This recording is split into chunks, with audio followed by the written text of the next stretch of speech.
Hello everyone, this is Vivek. Welcome to Inan Academy, India's largest online learning platform for GATE and DSE. Now, today we will discuss about the part 2 of the engineering mechanics 50 conceptual questions. As you know, we have started uh, this 50 conceptual question series and we have covered the part 1, right? So, in this particular session, we will cover the part 2 of this particular session and जिन्होंने भी अभी जो लोग first time video देख रहे हैं उनके लिए little introduction about me Little introduction about me. Myself, Vivek Kuswaha. I have 7+ years of teaching experience and I guided more than 8,000 students for the GATE and DSE and SSCJ examination. I cleared the GATE examination 4 times and I also selected in SSCJ 2017. And now I am the plus educator in an academy.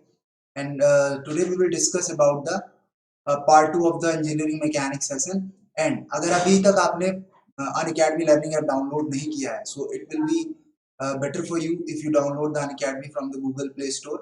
और वहाँ से आप plus courses as well as free special classes आप cover कर सकते हैं जिसमें आपको मिलता है daily live classes quizzes and tests are there and these all things in a particular manner which is the structured courses right. So structured courses में क्या है कि सब कुछ प्रॉपरली एक प्रॉपर बेहतरीन तरीके से सभी चीजों को एक प्रॉपर वे में रखा जाता है.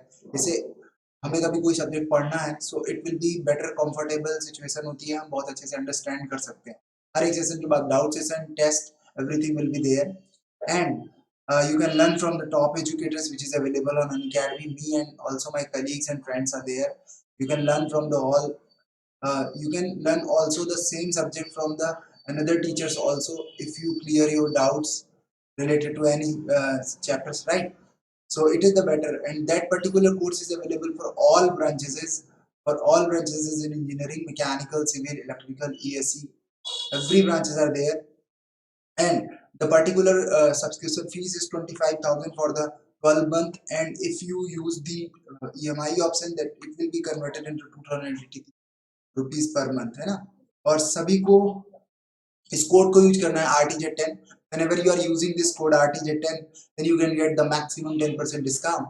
So 25,000 will convert it into 22,500 rupees, right? So it will be better for you if you are using this code RTZ10. And if you are in second year and third year, if you are in second year third year then you can go for the 2-year program. It have a cost of 30,000, extra 5,000 is there, but there is a 1-year plus subscription, right? So for the 2-year you have to pay only and only 30,000 rupees. If you are comfortable with EMI then it will be better for you because of this smallest amount which is the 1250 rupees. 1,250 rupees will be very uh, beneficial for you because it is very small. You can easily adjust this amount for your preparation GATE and DSE. And whenever you are using the code RTJ10 then you can get the maximum 10% discount at that situation, right? So that particular 1250 will reduces and the cost will 30,000 also converted into the 27,000. So it will be better for you. So you have to buy the Unacademy Plus subscription. And now we will start the part 2 of the session. Okay. So देखते हैं कि क्या है part 2.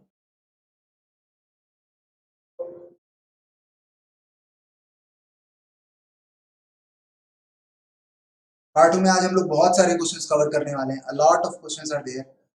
Part 1 में मैंने काफी questions cover कर लिए थे और पार्ट 2 में हम लोग आज जो रिमेनिंग क्वेश्चंस हैं वो सारे के सारे कवर कर लेंगे. तो overall we cover the 20 questions series 50 questions जिसमें हम पार्ट 2 में 20 क्वेश्चंस कवर कर लेंगे एंड पार्ट 3 में हम लोग जो कवर करेंगे 10 question extra, right? So in last part that was the question which we are solving this question and that is the simple question. You can find out the theta here, है ना? You can find out theta here with the help of solving this trigonometric equation. It is very simple.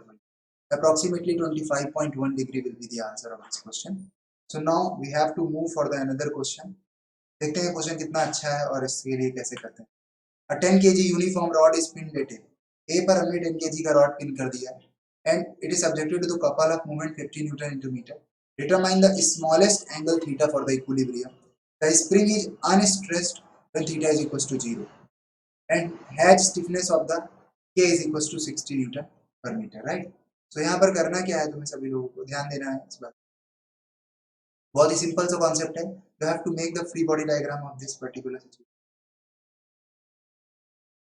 यहाँ पर देखो ए Y आ जाएगा, ए x आ जाएगा, sorry ay and ax is the hinge support reaction and there is a moment also there in Newton into meter. Okay, and एक चीज यहाँ पर ध्यान देने वाली बात यह है कि इस जगह पर एक फोर्स अप्लाई होगा विच is the kx. At last the self weight is also there w. हमें पता करना है कि spring is unstretched when theta is equal to 0. अभी जब थीटा 0 था तब स्प्रिंग कोई अनस्ट्रेच्ड सिचुएशन थी, मतलब वर्टिकल रॉड था. जैसे थीटा कुछ हमने रखा पता नहीं कितना एंगल, जिससे कि ये सिचुएशन हमारी इक्विलिब्रियम में बनी रहे, तो उसके लिए हमें बताना है कि what will be the answer of this question whenever this angle is theta. कुछ नहीं करना है, सबसे पहला और इम्पोर्टेंट टास्क ये है कि ए के अबाउट हमें क्या करना चाहिए, मोमेंट को बैलेंस करना चाहिए. तो sigma M A is equal to 0 अगर हम कर दें तो क्या होगा, ए के अबाउट जैसे ये मोमेंट को बैलेंस करेंगे, के एक्स जो फोर्स है, ध्यान दे पा रहे हो सभी लोग, के x will rotate in anti clockwise direction. So you have to make the kx force into distance of this particular length is what? That distance is what? पता सभी लोग क्या करना चाहिए इसके लिए?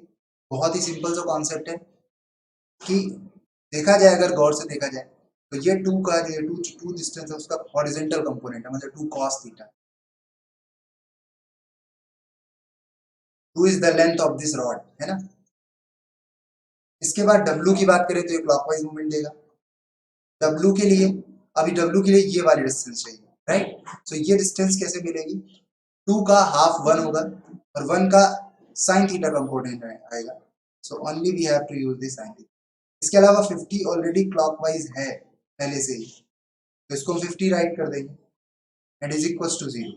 यहाँ से हमें क्या होगा, x की वैल्यू पहले देखो, x कितना होगा, x is this displacement, spring जितना खींचेगी, और वो कितना होगा, देखो एंगल बराबर आर्क अपॉन रेडियस लगा के तुम चाहो तो x की वैल्यू निकाल सकते हो.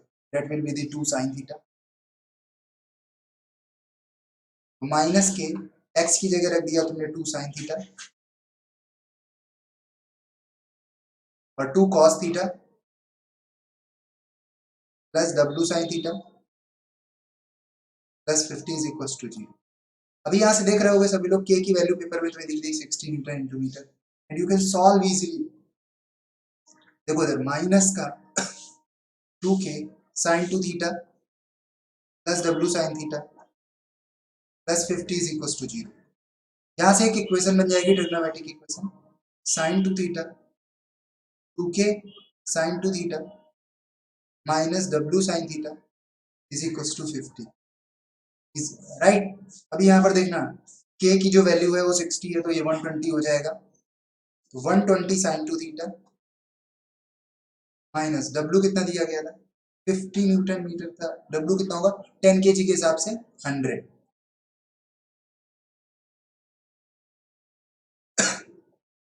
तो इसलिए इसको तुम चाहो तो 0 से सभी चीजें सब हटा सकते हो.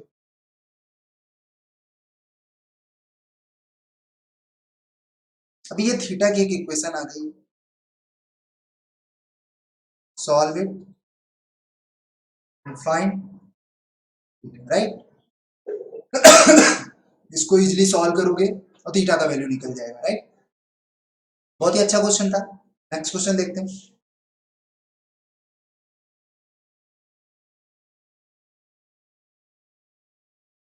नेक्स्ट क्वेश्चन देखो सभी को. नेक्स्ट क्वेश्चन बहुत ही अच्छा और बेहतरीन क्वेश्चन है.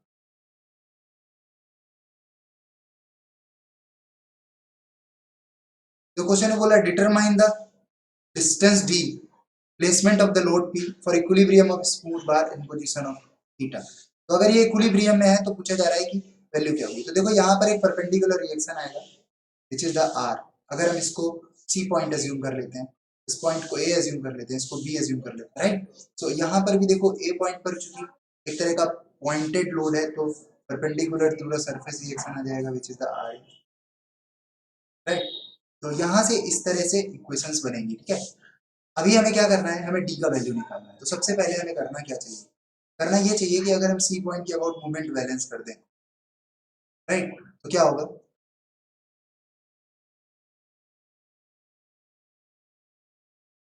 सी के अबाउट मोमेंट बैलेंस करोगे तो आर ए आएगा, और आर ए डिस्टेंस कितना होगा बता सकते हो, आर ए की पर्टिकुलर डिस्टेंस कितनी होगी, सपोज दैट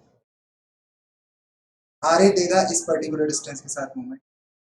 अभी एक बात ध्यान देना, ये हमें ए है तो ये वाली वैल्यू निकालना कोई टफ नहीं है, बेस दिया गया है और परपेंडिकुलर चाहिए, टेन थीटा बराबर क्या लिखना चाहिए, परपेंडिकुलर अपॉन बेस। तो इस पॉइंट को अगर हम लोग एम मान ले सपोज दैट थोड़ी देर की,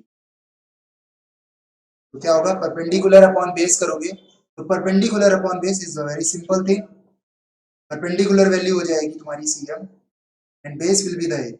So cm is equal to a tan theta. So you have to write a tan theta here. And one more thing is that whenever you are talking about the moment at point C, P will goes the particular P will give you to moment which is the d cos theta. ये distance कितना होगा, d cos theta, right? तो बहुत ही simple से concept से क्या करोगे, is equals to P into d cos theta कर दोगे। अभी यहाँ से ध्यान देना, यहाँ से आंसर आ जाता है हमारा, मतलब डी का वैल्यू निकल जाता है, बट यहाँ पर आर ए भी हम लोग है ना, चलो कोई बात नहीं, डी की वैल्यू पहले लिख लेते हैं, R A into A tan theta divided by P into cos theta. अच्छा, टेन थीटा को sine theta upon cos theta लिख सकते हैं, तो R A into A sine theta divided by P cos square theta हो जाएगा। अभी हमारे पास आर ए नहीं है, क्या नहीं है बताओ, R A. So what you will do for that R A निकालने के लिए देखो तो क्या कर सकते हैं हम लोग, आर ए निकालने के लिए क्या कर सकते हैं, if you take horizontal component तो क्या आने वाला है भाई, अच्छा अगर हम लोग ए के अबाउट मूवमेंट ले लेते तो शायद आर की वैल्यू तुरंत आ जाती, और आर से फिर आर ए निकालना थोड़ा सा सिंपल हो सकता था, है ना, कोई बात नहीं है, you have to take the vertical components, so R और आर ए निकल जाएगा तुम। चलो सी के अबाउट आ गया है, अभी सिग्मा एफ वाई जीरो ले लेते हैं, सिग्मा एफ वाई जीरो लोगे तो ये एंगल बताओ कितना होगा, अगर ये थीटा है तो ये वाला angle 90 minus theta, it will be also theta, right, theta and 90 minus theta, that will be the theta. अभी आर का जो वर्टिकल कंपोनेंट आने वाला है वो क्या आने वाला है, आर कॉस थीटा, कितना आने वाला है, आर कॉस ऑफ थीटा, और नीचे की तरफ आएगा p इज इक्वल टू 0, तो यहाँ से जो वैल्यू निकल के आएगी वो कितनी आएगी बता सब लोग, R cos theta minus p is equal to 0, so R will be p upon cos theta, ठीक है, तो p अपॉन कॉस थीटा है आर।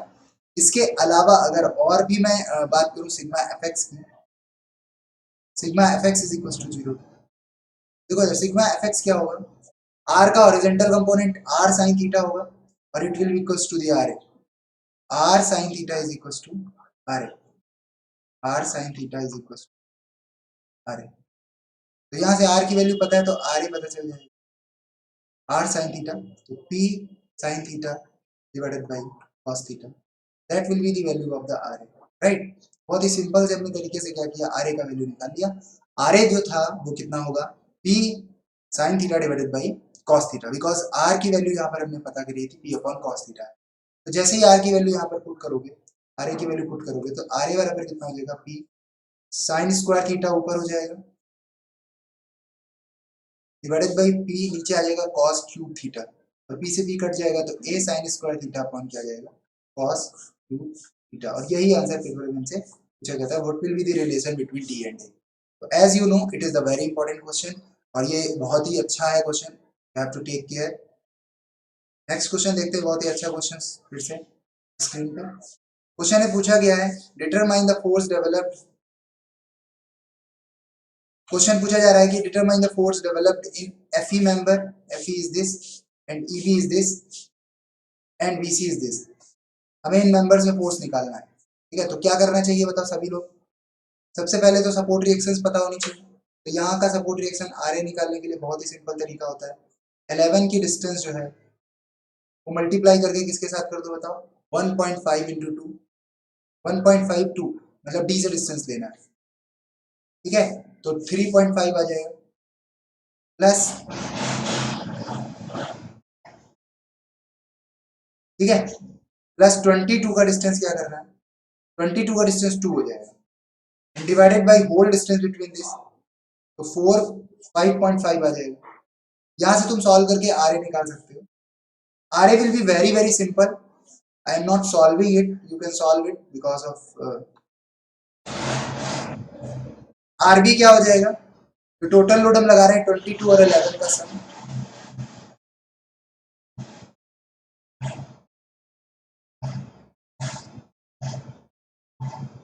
33 माइनस आर ए।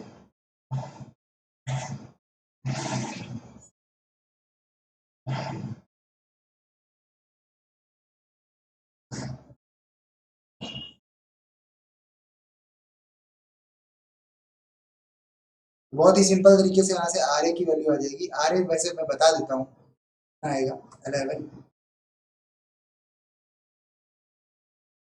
38.5 आ जाएगा इधर, plus 44 and divided by 5.5। You can solve it easily.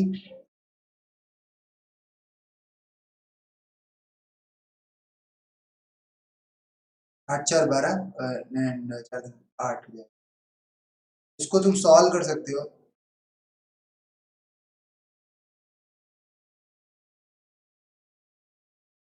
165 ऊपर आ जाएगा, divided by 11 आ जाएगा। ठीक है, इसको सॉल्व कर लेना 11 से डिवाइड करके, 1 टाइम जाएगा एंड 5 टाइम 15 आ जाएगा। ठीक है, आर ए कितना आ गया 15, और भी कितना हो जाएगा 18। ठीक है, अच्छा बहुत अच्छी बात है, 15 और 18 विल बी द आंसर। अभी सेक्शन मेथड लगाना पड़ेगा, तो you have to take the section it. तो यहाँ से क्या होने वाला है, ऐसे करके एक बीम बनेगी, आर ए होगा यहाँ पर, इधर की तरफ बी आएगा, और बी से एक फोर्स लिखेगा एफ बी सी, जिसमें जो हमें बताना है, and a force is also there which is this F B E, right. और इधर की तरफ क्या होगा, एफ एफ ई होगा, और यहाँ पर तो कुछ होगा नहीं, because it will be this situation. अभी देखो यहाँ पर बहुत ही इजीली आंसर निकालने होते हैं, केवल केवल एक दिमाग लगा, एक ही दिमाग लगाना है, उसी से ही सारी चीजें आएंगी। अच्छा था 2 और 2 होने की वजह say that angle will be दी 40। अभी देखो यहाँ से क्या करना है, हमें इन तीनों की वैल्यू चाहिए। सबसे पहली और जरूरी बात, अगर तुम बी के अबाउट मूवमेंट बैलेंस कर दो तो क्या होगा, एफ एफ ई और आर ए का बीच का मूवमेंट आ जाएगा। दोनों एक ही डायरेक्शन में मूवमेंट दे रहे हैं, तुम देख पा रहे हो सभी के सभी क्लॉकवाइज मूवमेंट दे रहे हैं। आर ए जो देगा वो ए बी डिस्टेंस के साथ देगा विच is the 2, and F F ई जो देगा वो भी 2 के साथ मूवमेंट देगा, बट एक ही डिस्टेंस पे देगा, F F E into is equal to 0। यहाँ से आर ए का जो वैल्यू निकल के आएगा माइनस एफ एफ ई के बराबर होगा। सो एफ एफ ई की जो वैल्यू आएगी वो माइनस में 15।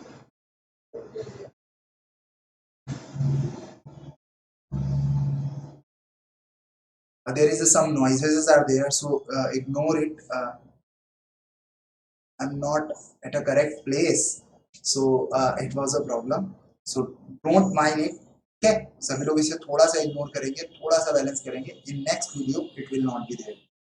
तो F F E is equal to -15 kilo newton होगा। तो यहाँ से हमारे पास में एफ एफ ई की वैल्यू आ गई। ठीक है, पहला आंसर हमारे पास आ गया। एफ एफ ई का मतलब है माइनस में कि it will be in compression situation. ठीक है, अभी इसमें कॉन्सेप्ट देखो क्या लगा है, हमें पॉइंट चुना और इन दोनों का यहीं से मूवमेंट 0 हो गया, तो एक अननोन तुरंत आंसर आ गया।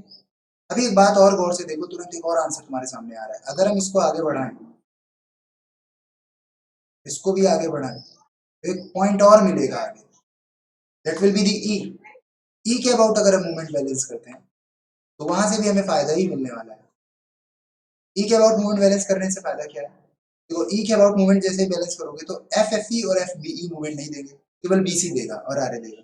अभी आर ए देगा क्लॉकवाइज एंड बी सी देगा एंटी क्लॉकवाइज। बहुत ही सिंपल है। ई के अबाउट जब आर ए मूवमेंट देगा तो 2 और 1.5 के साथ देगा मूवमेंट, मतलब 3.5 देगा, मतलब आर ए जब मूवमेंट देगा तो 3.5 के साथ देगा, वो भी क्लॉकवाइज, इज इक्वल टू एक मूवमेंट देने वाला है, कौन बताओ, एफ बी सी।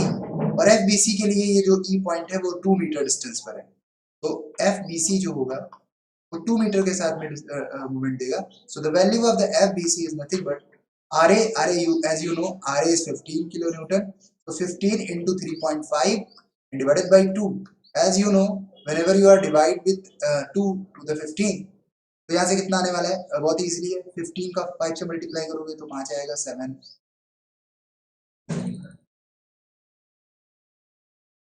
52 आ जाएगा। ठीक है ना, 52.5 divided by 2। Is it clear to everyone? Okay, तो यहाँ से क्या करेंगे, 2 से डिवाइड कर देंगे तो 2 2 जा 4 यहाँ पर एक आएगा तो सॉरी यस 6.25 किलो न्यूटन। तो यहाँ से एफ बी सी की वैल्यू आ गई, प्लस में आ रही है, इसका मतलब है कि टेंशन होगा। अभी देखो दोनों आंसर आ चुके हैं तुम्हारे पास, बीसी भी आ गया और एफ एफ ई भी आ गया, बीई चाहिए। बीई के लिए कितना सिंपल सा टास्क है, देखो अगर हम बीई का कंपोनेंट ले लें, अगर हम बीई का कंपोनेंट ले लें, नहीं नहीं नहीं नहीं कंपोनेंट मत लेना, वर्टिकल में कंपोनेंट ले लो, वर्टिकल में कंपोनेंट लोगे तो आर ए के इक्वल हो जाएगा, ठीक है। तो F B E sine theta will equals to the plus R is equals to zero. तो अगर मैं sigma F Y is equals to zero करता हूँ, ध्यान देना मेरी बात को, तो क्या होगा F B E sine theta plus R A is equals to zero होगा। तो यहां से डायरेक्टली एफ बी ई की वैल्यू निकलेगी और it will be the minus R A divided by sine theta. अच्छा तो आर ए की वैल्यू 15 था और sine theta was, theta is what, that is the theta, but you have to remember it will not be the 45 degree because if that distance is 1.5, so you have to remember tan theta is equals to perpendicular divided by base 2 divided by 1.5 आएगा, right? Oh sorry, you have not any value of the right, हमें hypotenuse चाहिए रहेगा, तो क्या करोगे बताओ अभी अभी समय पर। इस समय तरीका क्या है, इस तरीका ये है कि परपेंडिकुलर डिवाइडेड बाय हाइपोटेनस लगाओगे तो परपेंडिकुलर 2 होगा, हाइपोटेनस हो जाएगा 2 under root perpendicular divided by hypotenuse में root over 2 square plus 1.5 square. इसके अलावा और कोई रास्ता नहीं है, ठीक है ना, और कोई रास्ता नहीं है। If you have solving this equation, solving this term, sorry, you have to solve it. Due to calculator I am not solving it, ठीक है, मेरे पास अभी इस समय प्रेजेंट टाइम में कैलकुलेटर नहीं है, so you have to solve it. You can get the value of minus 7.5 root over 4 plus 2.25, that will be the minus 7.5 into 6.25 root over 6.25, right? तो देख सकते हैं 6.25 को हम देखा जाए तो 2.5 into 2.5 will be the 6.5, तो 7.5 0.5 हो जाएगा इसका। इज इट क्लियर, क्या है बात सही है? आई होप सही, ठीक है। तो यहाँ से बिल्कुल सिंपल सी बात है, आंसर निकाल सकते हैं।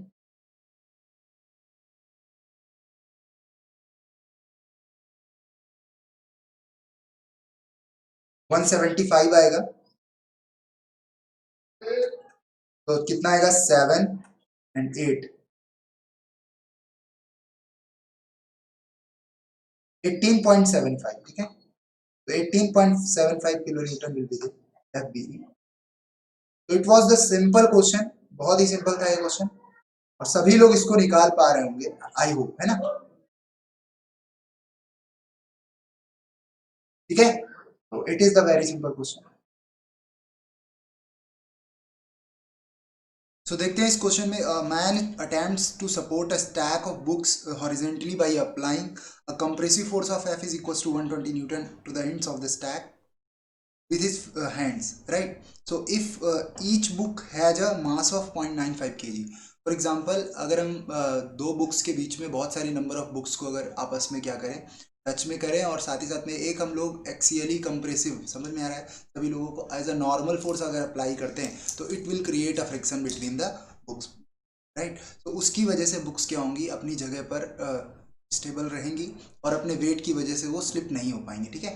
तो इसमें हमें करना क्या है कि दो फ्रिक्शंस हैं, एक है बुक्स के बीच का और एक है हैंड और बुक के बीच का, ठीक है। तो अभी हम बात करने वाले हैं उन बुक्स के बारे में जो मैक्सिमम से मैक्सिमम हम क्या कर सकते हैं, यूज़ कर सकते हैं between the two books, right. जो कॉर्नर की एज बुक्स हैं उनके बीच में जो टोटल बुक्स हैं उनके बारे में अगर हम बात करें, total number of books between two edge books, edge books का मतलब समझ रहे हो, लास्ट वाली जो बुक्स है उनके बारे में मैं बात कर रहा हूँ।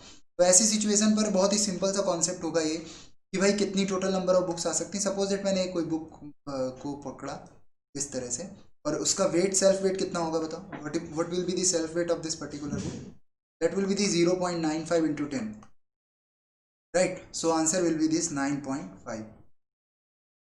अभी हम 9.5 न्यूटन का फोर्स लग रहा है, ठीक है, एंड जो हम साइड से फोर्स अप्लाई करेंगे that will be the mu, sorry that will be the normal reaction. Normal reaction is the same which is the F20 120. तुम अप्लाई कर रहे हो ये तो 120 होगा हर एक बुक्स के बीच में, ठीक है. एक फ्रिक्शन फोर्स ऊपर की तरफ आएगा इस तरह से, that will be the friction force, और इसकी वैल्यू होगी mu S P into normal reaction, and that will be the normal, right. तो यहाँ से कितना वैल्यू आने वाला है, 0.4 into 120, it will be the 48. मतलब 48 की जो वैल्यू है हमारी वो बैलेंस करने वाली है 48 का जो फ्रिक्शन है दोनों सर्फेसेस पे. दोनों सर्फेसेस का 48 का फ्रिक्शन कितना हो जाएगा, हियर इज ऑल्सो 48. 48 जो है वो 48 अपवर्ड लगेगा और नीचे की तरफ क्या लगेगा 9.5. अभी एक बात ध्यान देना सभी लोग गौर से, ये n बुक्स का जब फ्रिक्शन आएगा, n बुक्स का फ्रिक्शन आएगा, फॉर n बुक्स के लिए ये फ्रिक्शन हम लोग FR ना लिखकर क्या लिखेंगे, FR is equals to n is the number of books, right? So that will be the 48 into n, ठीक है. अभी यहां से हम ये बता सकते हैं कि फॉर इक्विलिब्रियम 48n 48 जो फोर्स होगा अपवर्ड में मल्टीप्लाइड बाई द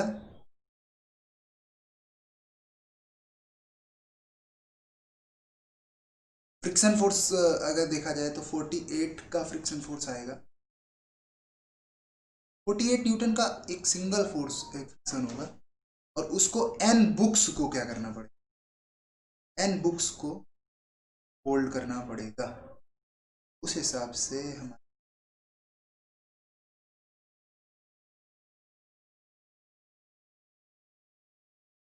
आएगा सभी लोग,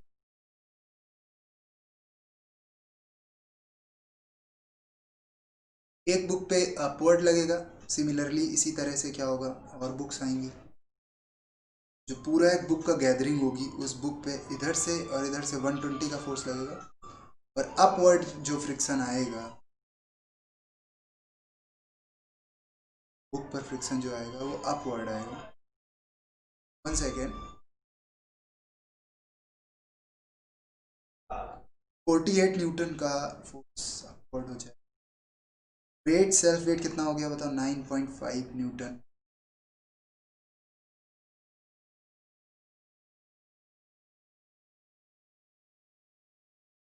देखो यहाँ से एक्चुअली n का मल्टीप्लाई ऊपर नहीं करना पड़ेगा, हमें ये देखना है कि कितनी नंबर ऑफ बुक्स जो हैं पार्टिसिपेट कर सकती. तो अगर n बुक्स होंगी, n का वेट होगा 9 पॉइंट, और equilibrium 48 is equal to 9 point, तो n इज इक्वल टू कितना आ जाएगा 480 divided by 90.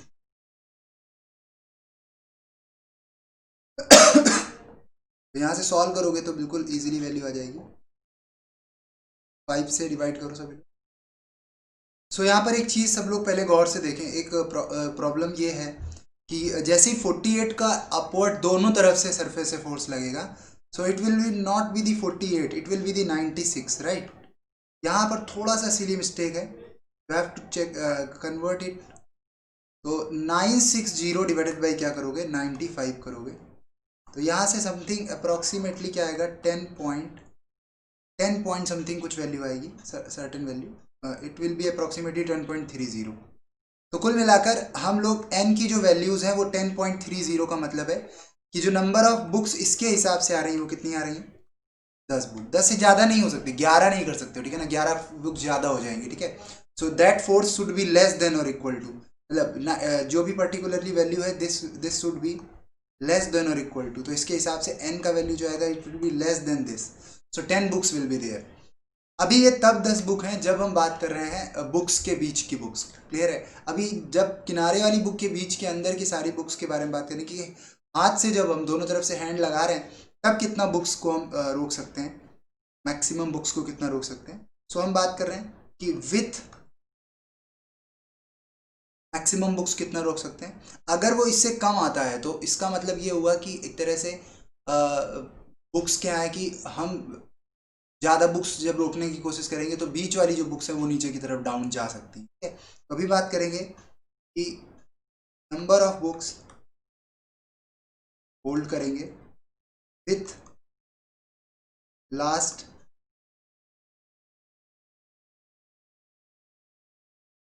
Number of books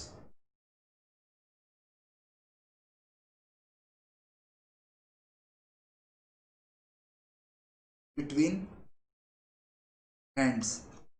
hands के बीच की जो टोटल नंबर ऑफ बुक्स होंगी उनके बारे में अगर हम बात करें तो वहाँ पर हमारे पास में जो फ्रिक्शन आने वाला है बुक पर, बहुत ही ज़रूरी है समझना।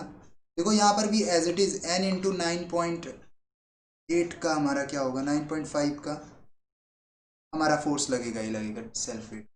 बट यहाँ पर जो 120 ये लग रहा था ये भी 120 होगा, बस फ़र्क क्या होगा फ्रिक्शन का। फ्रिक्शन जो यहाँ लगेगा वो म्यू इंटू एन होगा और इसकी वैल्यू होगी म्यू 0.6 है और ये 120 मतलब 72, मतलब 72 into two is equals to 9.5 into n. यहाँ से जो एन की वैल्यू आएगी it should be less than और इक्वल टू 15 पॉइंट समथिंग कुछ वैल्यू आएगी, समझे कि नहीं सभी। तो जब इसको सॉल्व करोगे तो इट विल बी दिस। तो एन का वैल्यू 15 से कम होना चाहिए। अभी यहाँ पर 15 से कम बोल रहा है, यहाँ पर 10 से कम बोल रहा है, मतलब 10 का मतलब है 10 और 2 12, क्योंकि किनारे वाली दोनों किताबें भी कंसीडर करनी रहेंगी। तो इसके हिसाब से और इसके हिसाब से 15 से कम बुक्स हों और इसको ऊपर वाले को भी प्रॉब्लम ना आए, इस हिसाब से इफेक्टिवली क्या होगा, टोटल जो बुक हम यूज़ करेंगे वो कितनी यूज करेंगे, 10 तो हम यूज़ कर ही रहे थे और लास्ट की जो किनारे वाली जो दो बुक किताबें होंगी जिनके बीच में सारी बुक्स को हम होल्ड करेंगे, 10 10 प्लस 2 इज 12 बुक्स। हम 15 नहीं कंसीडर करेंगे क्योंकि 15 is much more larger than this 10 books. तो अगर 15 बुक हम लगाएंगे तो हाथ से तो हम 15 बुक को रोकने की कैपेबिलिटी रखते हैं, लेकिन बुक्स और बुक्स के बीच में रिलेटिव मोशन हो जाएगा तो बीच वाली बुक्स गिर जाएंगी, राइट। तो ये वजह से 12 बुक्स का लेना बहुत ज़रूरी है, क्योंकि 10 बुक बीच में स्टेबल है, लास्ट की दो बुक टोटल मिला के 12 बुक और मैन के हिसाब से 15 बुक वो होल्ड कर सकता है, तो 12 बुक इजिली होल्ड कर लेगा। तो मैं बुक्स के बीच में भी रिलेटिव मोशन नहीं हुआ, मैन और बुक के हैंड के बीच भी कोई रिलेटिव मोशन नहीं हुआ, तो हमारे पास इफेक्टिवली 12 बुक जो होंगी वो प्रॉपरली रुकी रहेंगी कि मैन 15 रोक सकता है, वो 12 भी रोक ले जाएगा। और बुक्स क्या है आपस में एक दूसरे के बीच में 10 को रोक सकती हैं, तो 10 ऑब्वियसली वहाँ पर अवेलेबल, इजिली हमारे पास 12 बुक का आंसर आ गया, right. So it is the best question. And next question I am taking it, देखो जैसा भी लो, if the coefficient of static friction at A and B is given to you, A और B पर coefficient of friction तुम्हें दिया गया है 0.6 है, determine the maximum angle theta so that the frame angle remains equilibrium. तो बहुत ही सिंपल क्वेश्चन है, देखो अगर हम बात करें इस बी की और इस वाले पॉइंट पर, सिंपल सी बात है यार, एक चीज समझने की कोशिश करना सभी लोग गौर से। यहाँ पर जो नॉर्मल रिएक्शन आने वाली है that will be the N B, और इधर की तरफ स्लाइड करेगा तो there is a friction also, ठीक है, friction force is also there. और इसके अलावा जो इधर से इस पर मेंबर फोर्स जो लगेगा that will be the F C B, C point से बी की तरफ फोर्स लगाया जा रहा है और it is the mu into N B, that angle is I am taking this is theta. तो बताओ यहाँ के हिसाब से अगर इक्विलिब्रियम की मैं बात करूँ तो क्या आने वाला है सिचुएशन, इक्विलिब्रियम की बात करी जाए तो देखो हॉरिजॉन्टली अगर हम लोग देखें और वर्टिकली हम लोग देखें तो एफ सी बी की बात की जाएगी, अगर एफ सी बी की अगर हम बात करें तो एफ सी बी का कौन सा कंपोनेंट बताओ, because that angle is theta. F C B का vertical component just N B के बराबर है, मतलब F C B cos theta जो है वो एन बी के बराबर है, is it clear to you. And F C B का जो कौन सा कंपोनेंट है, हॉरिजेंटल कंपोनेंट है, it is equals to the mu N B. अच्छा तो यहाँ से हम क्या कह सकते हैं कि F C B sine theta की वैल्यू ये है, म्यू, और एन बी का वैल्यू क्या होगा, F C B cos theta, right. तो यहाँ से एक चीज सबको समझ में आ रही है, एफ सी बी कैंसिल हो जाएगा, तो tan theta is equals to कितना आ जाएगा, थीटा इज इक्वल्स टू कितना होगा, tan inverse mu is the 0.6। यहाँ से हम इजीली थीटा का वैल्यू निकाल सकते हैं। एक और चीज समझना, because of this symmetrical situation जितना भी तुम लोड लगा रहे होगे वो कहीं ना कहीं इस रिएक्शंस को इक्वली डिस्ट्रीब्यूट करेगा। तो चाहे जिधर से भी तुम क्वेश्चन सॉल्व करो the answer will B same. ठीक है, तो हमने क्या बोला, मैक्सिमम एंगल थीटा हम कितना रख सकते हैं, एंगल ऑफ फ्रिक्शन के बराबर। ठीक है, तो यहाँ पर ये जो चीज आ रही है हमारी एंगल ऑफ फ्रिक्शन होती है। ठीक है, तो tan इनवर्स 0.6 को तुम सॉल्व कर लेना, you will get the value of the, you will get the value of the theta, right. अभी देखो मुझे कुछ चीज़ें याद है, जैसे कि tan इनवर्स 0.2 जो है वो 11.3 होता है। ठीक है, इसी तरह 0.3 की वैल्यू, इसी तरह 0.4 की वैल्यू भी निकाल सकते हैं। ठीक है ना?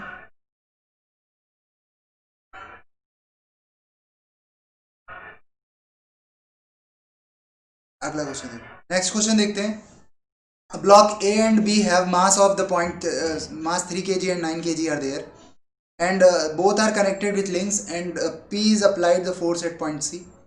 पूछा जा रहा है कि जो भी सिचुएशन है हम यहाँ से लार्जेस्ट वर्टिकल कितना फोर्स पी अप्लाई कर सकते हैं, जिसकी वजह से जो फ्रिक्शन है म्यू एस की वैल्यू जो है वो 0.3 यहाँ पर एज्यूम करना है। The friction coefficient is given to you which is the 0.3, right. And the question is asking to you what should be the value of the P? P is the vertical force which is applied at the joint point where two links are connected to each other. So the particular point is C, where the particular link AC and CB are connected to each other, right?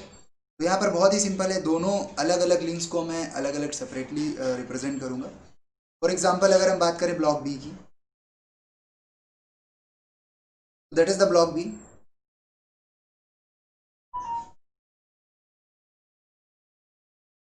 And that is the link where we are applying the load। सबसे पहली चीज़ है कि हमें इस पूरे link CB और AC दोनों link के में जितना जितना फोर्स इंड्यूस हो रहा है P की वजह से उसे पता कर लेना होगा। इससे हमें पता हो जाएगा कि B ब्लॉक को चलाने के लिए किस फोर्स की रिक्वायरमेंट है, राइट। तो इसके लिए मैंने क्या किया, इस B को हटाया यहाँ से और ज्वाइंट C का जो फ्री बॉडी डायग्राम है we have to draw it FCB and that will be the FC, right, and that angle is 30 degree. So at that joint C we can use the equation which is the sigma fx is equals to 0, and we can also use the equation sigma fy is equals to 0, right. So whenever we are using the sigma fx is equals to 0, the component of FCA in this particular right side direction will be the FCA sine of 30 is equals to FCB, because both are in opposite direction, so you have to take minus and plus. So that will be the value which says that FCA is nothing but that will be the 2 times of FCB, right. That is a relation between the CA and CB force, मतलब CA link और CB link के बीच में जो force induce होगा that will be the 2 times. And if you are talking about the vertical components, so the vertical components for this case, the P will be in downward direction and the FCA cos of 30 will be in upward direction, that will be the similar to this. So we can write it easily, FCA is equals to P by cos 30, and cos 30 is nothing but that is the root 3 by 2. So you can also write it P divided by 1.732 and you can solve easily 2P by root 3. I have not calculator right now, so you have to solve it 2P by root 3, and FCA will be the 2 times of FCB. So FCB will be the half of this value, so it will be the P by. With the help of P, we have to calculate the value of the FCA and FCB. So there is a FCA and the FCB, right. तो अभी हमें यहाँ से पता चल गया कि FCA और FCB कितना होगा, और यही फोर्स ऐसे फोर्स हैं जो ब्लॉक ए और ब्लॉक बी को चलाने की कोशिश कर रहे हैं, राइट। सो अगर हम स्टार्टिंग करें ए ब्लॉक से, भाई ए ब्लॉक का जो मोशन है वो किस तरह हो रहा है, उसी तरह से हम बी ब्लॉक के मोशन को बता सकते हैं कि कितना मोशन पॉसिबल है बी ब्लॉक और ए ब्लॉक के लिए। तो दोनों तरीके हैं, या देखो दोनों चीज़ें रुकी हुई हैं, स्टेबल इक्विलिब्रियम में, तो ए के हिसाब से हम वैल्यू सेट करें और बी के मोशन को देखें कि वो जो उस पर फोर्स अवेलेबल है वो कहीं ना कहीं उस फ्रिक्शन की मैक्सिमम वैल्यू से कम होना चाहिए, otherwise B will be in moving condition, right. तो हम ए को लेके बी को डिजाइन कर सकते हैं, बी को लेके ए का। तो हम बात करेंगे for block A, we are talking about the block A, we are talking about the block A. Block A is here.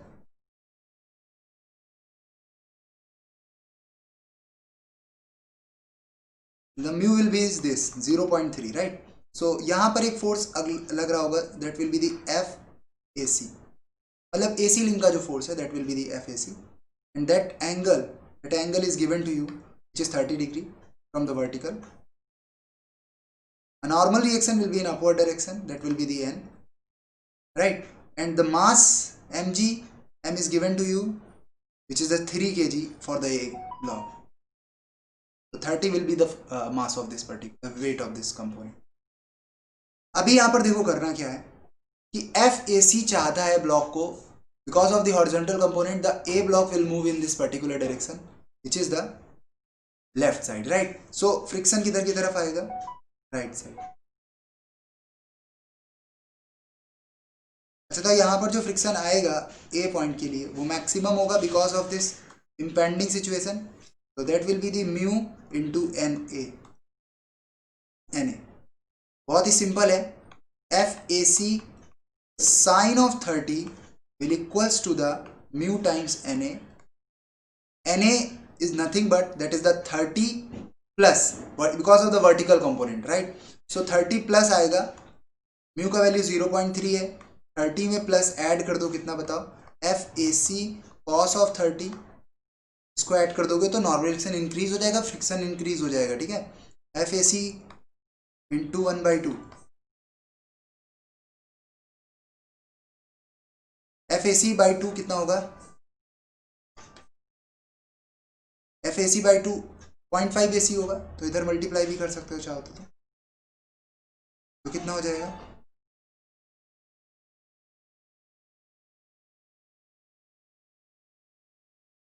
cos 30 की वैल्यू √3/, यहां से एफ ए सी का वैल्यू कैलकुलेट किया जा सकता है कितना आने वाला है ना।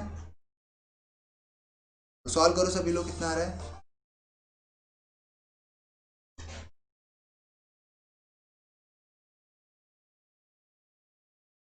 एफ ए सी का मल्टीप्लाई करोगे इसमें तो कितना आएगा, 0.6 into F A C into √3/2 F A C, और इसको सॉल्व करोगे तो इजीली आंसर सभी लोग निकाल सकते हैं मेरे ख्याल से। F A C is equals to 1 minus 0.3 into √3 is equals to 80, right. तो यहाँ से एफ ए सी का वैल्यू कितना आने वाला है, 18 डिवाइडेड बाई 1 माइनस, अभी √3 का अगर तुम लोग मल्टीप्लाई करोगे 0.3 से, सिंपल सी बात है वैल्यू थोड़ी सी रिड्यूस हो जाएगी, 1.732 में अगर 0.3 का मल्टीप्लाई करोगे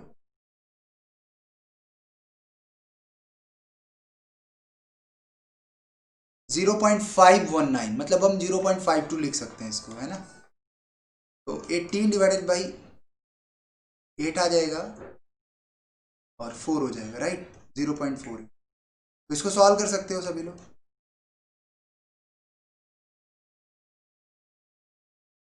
ठीक है। तो 1800 डिवाइडेड बाई 48 आ जाएगा, यहां से जब तुम इसे सॉल्व करोगे तो अप्रोक्सीमेटली जो आंसर आना चाहिए मुझे लगता है F A C will be this and it will be the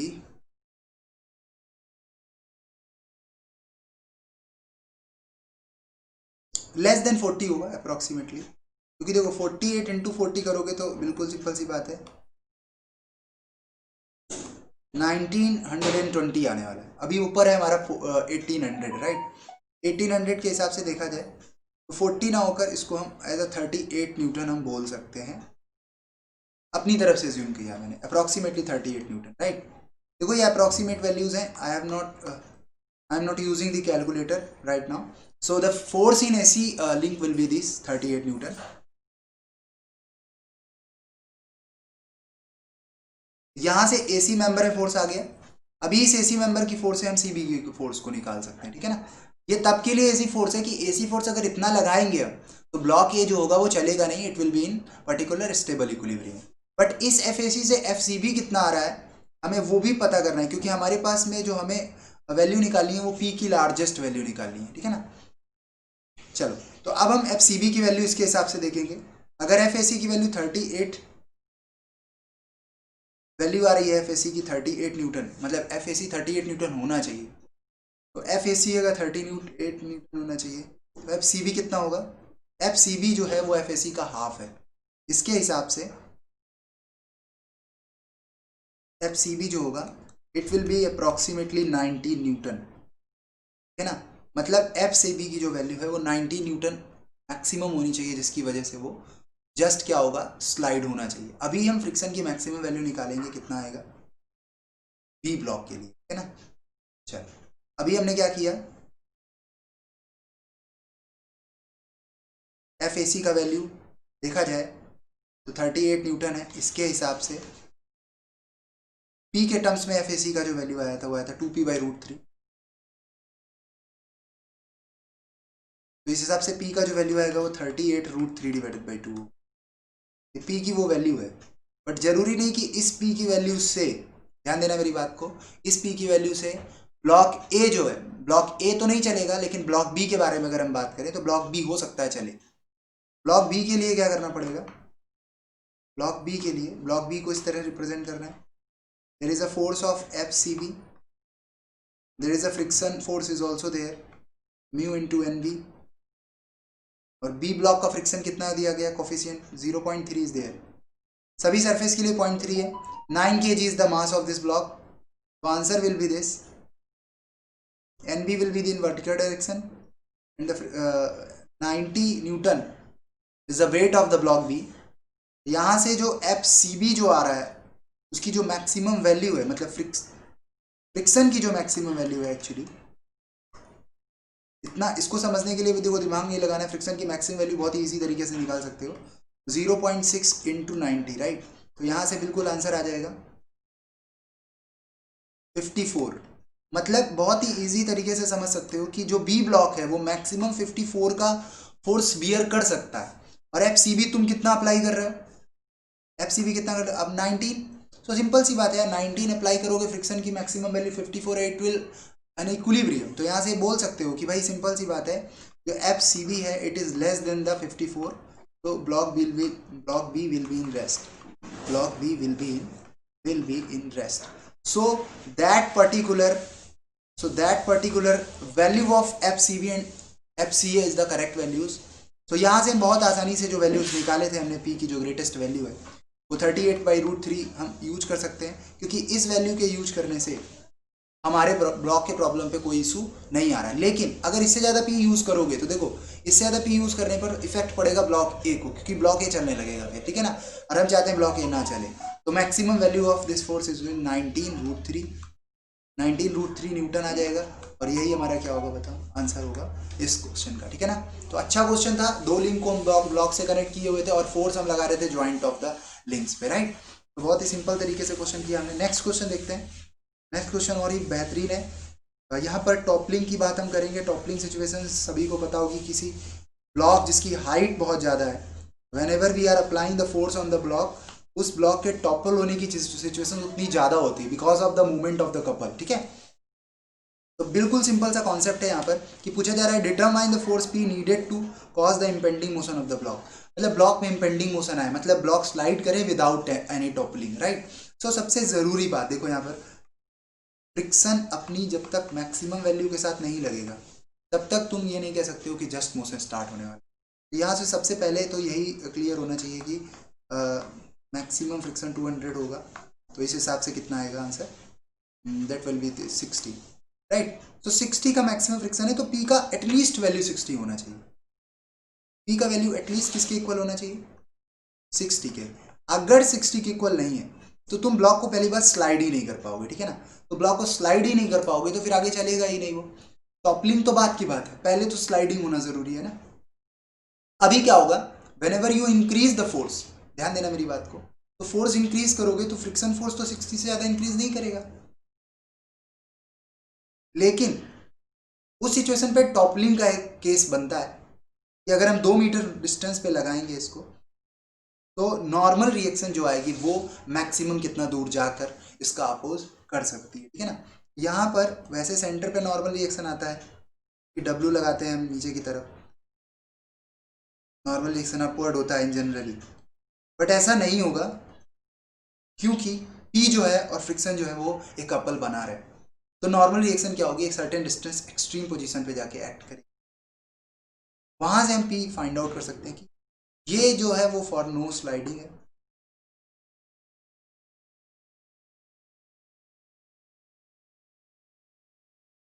है ना। और फॉर टॉपलिंग के लिए हम बात करें,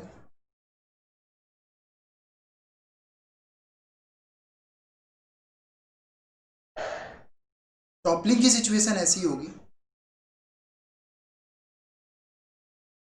कि जो P तुम लगा रहे हो और फ्रिक्शन का जो मैक्सिमम वैल्यू 60 लग रहा है, इनके थ्रू जो कपल बनेगा वो कपल बैलेंस होगा वेट और नॉर्मल रिएक्शन जो यहाँ सबसे एक्सट्रीम पॉइंट पर आएगी। अच्छा, तो अब P और फ्रिक्शन की मैक्सिमम वैल्यू क्लॉकवाइज मूवमेंट बना रहे हैं, तो ये लोग कैसा बनाएंगे, एंटी P into 2 meter is equal to W into जो डिस्टेंस है, W इंटू डिस्टेंस कितना होगा, W इंटू डिस्टेंस होगा जो डिस्टेंस है W और N के बीच का, W और N के बीच की डिस्टेंस होगी N, 1 meter is the base, तो 1/2 विल बी देयर। तो इस हिसाब से हमारे पास में P की वैल्यू 60 है, P की वैल्यू पूछी जा रही है, तो P हम यहाँ से निकाल सकते हैं, W divided by 4 and W is given to you which is the 200 50 Newton है। मतलब देखो इसके हिसाब से जो P की वैल्यू आई वो 50 आई और उसके हिसाब से P की वैल्यू आई 60 न्यूटन, राइट। देखो अगर तुम P 50 लगाओगे, 50 से थोड़ा ज़्यादा लगाओगे तो क्या होगा, ये टॉपल कर जाएगा, स्लाइड कर ही नहीं पाएगा। सो जस्ट इम्पेंडिंग मोशन के लिए तुम्हें कितना अप्लाई करना चाहिए, एटलीस्ट 50 न्यूटन। 50 न्यूटन अगर तुम लगाते हो तो ब्लॉक क्या होगा, रेस्ट में रहेगा। 60 न्यूटन लगाओगे तो टॉपल कर जाएगा वो, समझ गए। तो ये है फॉर टॉपलिंग मैक्सिमम फोर्स वो है 50 न्यूटन। मतलब 50 न्यूटन से ज़्यादा बियॉन्ड फोर्स अगर अप्लाई करते हो तो 50 न्यूटन से ज़्यादा फोर्स लगाने पर क्या होगा, मान लो सपोज तुमने 60 न्यूटन अप्लाई किया तो कितने का, 60 इंटू 2 120 का कपल बनेगा, और वेट क्या है वो 200 इंटू 1 मतलब 100 का ही कपल बना पाएगा। तो इससे क्या होगा कि टॉपलिंग हो जाएगी, ब्लॉक गिर जाएगा, ठीक है ना, स्लाइड होने से जस्ट पहले ही वो गिर जाएगा, ठीक है। ऐसी सिचुएशन पर 50 इज द करेक्ट आंसर। 50 हम टॉपलिंग से बचाएंगे, टॉपलिंग से ज़्यादा फोर्स अप्लाई करेंगे और फ्रिक्शन की मैक्सिमम वैल्यू 60 होगा, तो block will be in rest. तो अगर हम इम्पेंडिंग सिचुएशन की बात करें, ब्लॉक को जस्ट स्लाइड कराना है तो फोर्स 60 होना चाहिए, बट वहाँ पर टॉपलिंग हो जाएगी फिर, है ना। और अगर हम 50 लगाएंगे तो ब्लॉक रेस्ट पे रहेगा और ना तो टॉपलिंग होगी और ना ही साथ में क्या होगा, स्लाइडिंग होगी, ठीक है। ये दोनों चीज़ इसमें थी।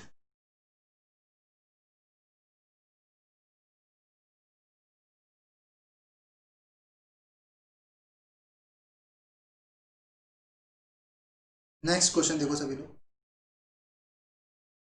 बहुत अच्छा क्वेश्चन है। A cable is attached to the 20 kg plate B, ठीक है, the passes over a peg C is the pulley which is available at point C attached to the block A using the coefficient of static friction determine the smallest block A का वो value बताओ जो B पर, समझ रहे हो ना सभी लोग, जो B जो हमारे पास में अवेलेबल प्लेट है वो इतना ज़्यादा मास होना चाहिए कम से कम कि प्लेट B को क्या कर सके, रोक सके, ठीक है। It prevents the sliding motion of the B down.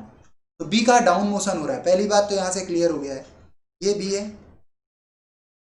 और ये डाउन जा रहा है, तो नीचे वाली surface mu B into N लगेगा, एन बी का, और इसके साथ साथ नीचे इस वाली फ्रिक्शन का भी फोर्स लगेगा, mu A into N B, right. और इसका खुद का जो सेल्फ वेट होगा वो नीचे की तरफ होगा ही होगा बी का, और इसके अलावा जो ऊपर टेंशन आने वाला है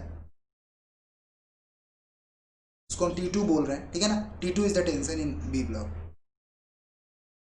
अच्छा, बी ब्लॉक का मास दिया गया है 20 kg, तो 20 साइन 30 हो जाएगा, और 20 kg है तो 20 का 200 न्यूटन हो जाएगा, तो 200 साइन 30 को हम लिख सकते हैं 100 न्यूटन। 100 न्यूटन का फोर्स डाउनवर्ड लगेगा, प्लस में ये दोनों फ्रिक्शन भी डाउनवर्ड लगेगा और T2 का अपोज करेंगे, क्योंकि ब्लॉक T2 जो है वो सभी को रोकने की कोशिश करेगा, ठीक है ना, क्योंकि ब्लॉक बी प्लेट कहाँ जा रही है बताओ सभी लोग, डाउनवर्ड जाएगी, सॉरी, बी प्लेट डाउनवर्ड जाएगी, अगर बी का प्लेट डाउनवर्ड मोशन होगा तो friction will be in this direction,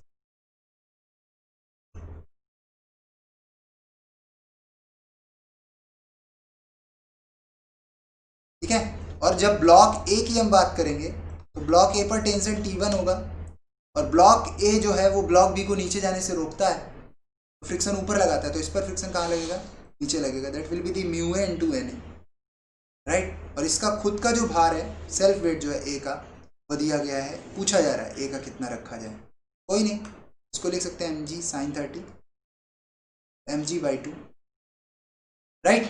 तो अभी बहुत ही सिंपल हो गया है आंसर निकालना इक्विलिब्रियम पॉइंट ऑफ व्यू से। ए ब्लॉक के लिए, ए ब्लॉक के लिए क्या होगा, mg/2 प्लस म्यू ए है 0.2, एन ए कितना होगा, mg cos of 30, cos of 30 mg√3/2, mu M G होता है म्यू एम जी cos 30, ठीक है, is equal to T1।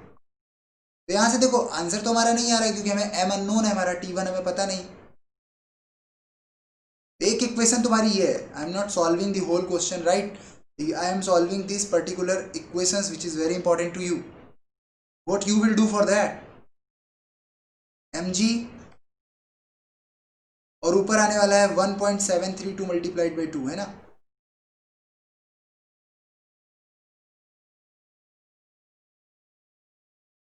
Is equal to 2T। अभी क्या करना है, 2 से मल्टीप्लाई कर देना है,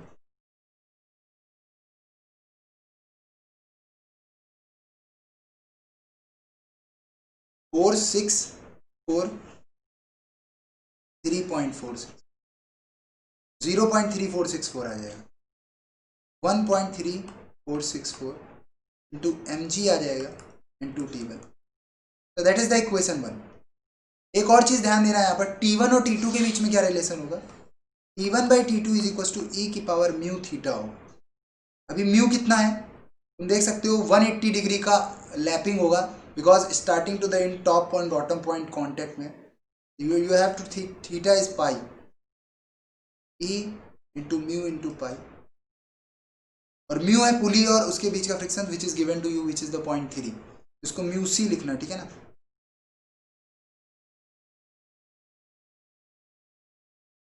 कैल्सी में क्या होता है कि ई की पावर वाली बटन होती है, तो सबसे पहले हमें शिफ्ट दबा के ई दबाना है, तो ई की पावर अपने आप सेलेक्ट हो जाएगा, और वहां पर कोई पावर वाला साइन अलग से यूज नहीं करोगे, वो इटसेल्फ उसके अंदर पावर होती है, right.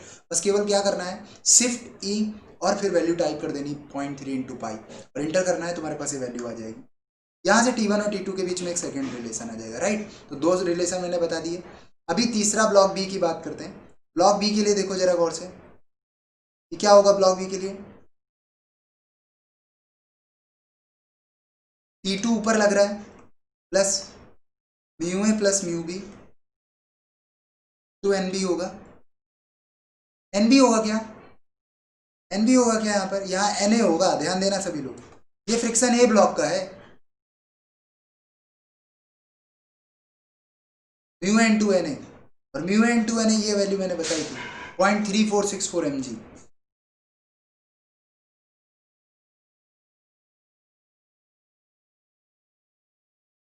Mu B N B कितना होगा,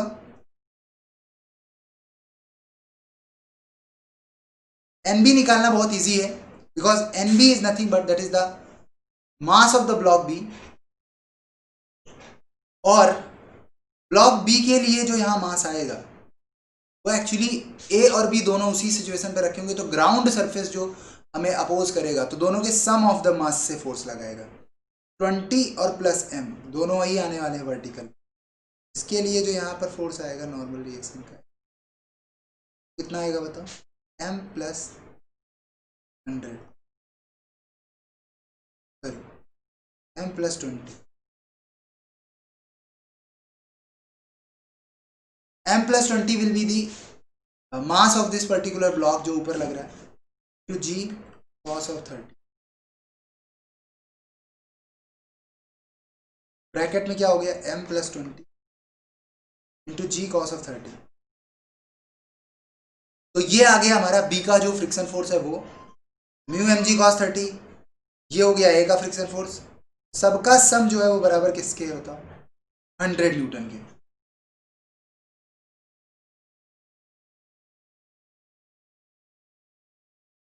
थर्ड इक्वेशन, अभी एक बात समझना, थर्ड इक्वेशन में जो T2 है, T2 को हम रिप्लेस कर सकते हैं T1 डिवाइडेड बाई e की पावर 0.3 पाई से।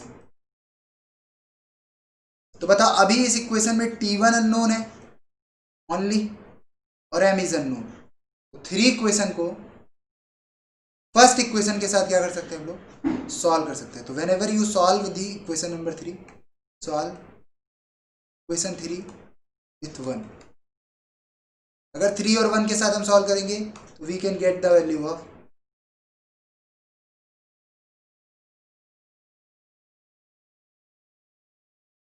m। समझ गए सभी लोग? तो m का मान हम इजीली निकाल सकते हैं अगर हम T1 की वैल्यूज को सॉल्व करें mg के साथ, और ऊपर वाली इक्वेशन में T1 और mg के साथ में ये रिलेशन दिया ही गया है। इस रिलेशन को और इस रिलेशन को यूज करने से हमारे पास में मास ऑफ की वैल्यू आ जाएगी कि स्मॉलेस्ट एन कितना रखना चाहिए ब्लॉक ए का, जिससे जस्ट मोशन क्या हो सके स्टार्ट हो सके। ठीक है, चलो नेक्स्ट क्वेश्चन देखते हैं।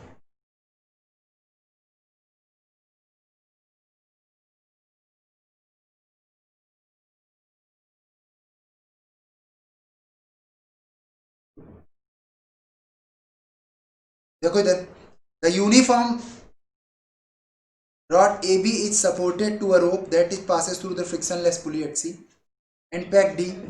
If the coefficient of friction and peak is given to you 0.3, the smallest x from the bar in 20 Newton force may be applied, not cause to bar move. तो कितना x पर लगाएं जैसे बार move ना करे? भाई बार का फ्री बॉडी डायग्राम बना लेते हैं। यह है अभी, यहाँ पर क्या आने वाला है, रस्सी में टेंशन T1, यहाँ रस्सी में क्या आने वाला है tension T2, we applying this 20 newton. इसके अलावा एबी का सेल्फ वेट दिया गया क्या? एबी का self weight is not given to you, is not given to you right. AB का हमें सेल्फ वेट नहीं पता है। बहुत ही सिंपल सी बात है, अगर हम इसे सी बोल दें, अगर इसे हम सी बोल दें तो T1 और T2 और 200 के बीच में एक रिलेशन निकल के आएगा, जहाँ से हम इन दो मतलब इन इक्वेशंस का इक्विलिब्रियम इक्वेशंस का यूज करके हम T1 और T2 के बारे में बातें कर सकते हैं। Why the tension is different? Because of this pack, इस पैक की वजह से यहाँ का जो टेंशन होगा, यहाँ तक तो रस्सी सेम चल रही है, टेंशन T1 था, बट यहाँ तक T1 है,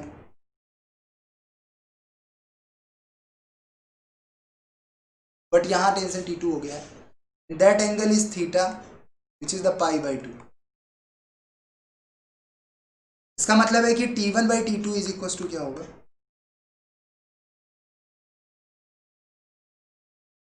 T1 by T2 is equal to क्या होगा, e की power mu theta.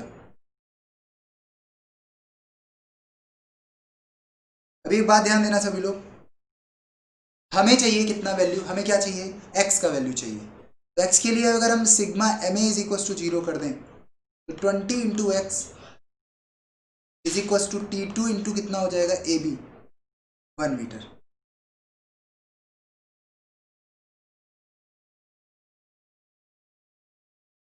Value of x is equal to T2 divided by 20। अच्छा T2 हमें पता चल जाए, अगर कहीं से ढूंढ लाए अगर हम मेहनत करके, तो x की वैल्यू हमारे सामने बिल्कुल होगी। तो T2 की वैल्यू ढूंढने के लिए क्या करना रहेगा, देखो T2 मिलेगा T1 से, T2 किससे मिलेगा, T1 से। अब T1 हमें पता नहीं, ना तो T1 पता ना तो T2 पता, दोनों की वैल्यू निकालना बहुत ईजी है हमारे लिए अभी। एक है sigma F Y is equal to concept लगाना,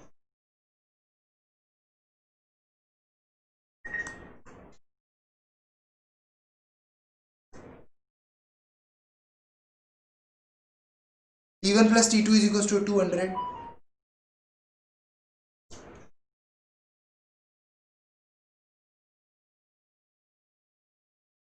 एक तो ये क्वेश्चन है हमारे पास में और और अगर हम सी के अबाउट मोमेंट बैलेंस कर लेते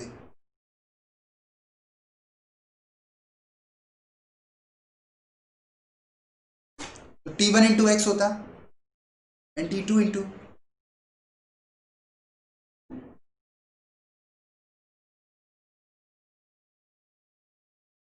1 minus x, sorry T1 into x is equal to T2 bracket में 1 माइनस एक्स। अभी हम T1 T2 की वैल्यू यहाँ पुट कर देंगे तो हमें T2 की वैल्यू मिल जाएगी। तो whenever you put the T1 value here, the answer will be the 1 by 1 minus x into T2 divided by T1। T1 की वैल्यू हम पुट कर रहे हैं तो it will be the T2 1 minus x divided by x plus T2 is equals to 200। ठीक है, यहाँ से T2 का वैल्यू जो आ जाएगा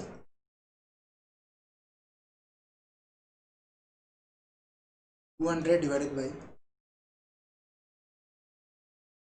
कितना होगा बताओ सब लोग? 200 divided by 1 minus x plus x. Solve करोगे तो T2 की वैल्यू डायरेक्टली कितनी मिल गई? बहुत ईजिली हमने T2 का वैल्यू निकाल लिया। जैसे ही T2 पता चल जाएगा तो हम किसकी वैल्यू निकाल सकते हैं? फिर x की वैल्यू। बहुत ही सिंपल था, पेग यहां पर लगा है, टेंशन बदल रहा है, T1 और T2 की वैल्यू e की पावर म्यू थीटा से निकालनी थी और वो रिलेशन मैंने ऊपर बताया था, इसको यूज नहीं करना है। सी क्वेश्चन को अबाउट मोमेंट हम पहले ले चुके हैं, मोमेंट ले चुके थे, it will be the illogical. क्या करना रहेगा? हमें उस रिलेशन का यूज करना रहेगा। T1 की वैल्यू हम यहाँ पुट करेंगे T2 e की power mu theta plus T2 is equal to 2। अभी यहाँ से T2 की जो वैल्यू है वो 200 डिवाइडेड बाई 1 प्लस e की पावर म्यू आएगी और इस T2 की वैल्यू को हमें यहाँ पर क्या करना होगा और हम यहाँ से क्या निकालेंगे? आई होप सबको समझ में आ रहा होगा कितना मैं बताने की कोशिश कर रहा हूँ, है ना? चलिए नेक्स्ट क्वेश्चन देखते हैं।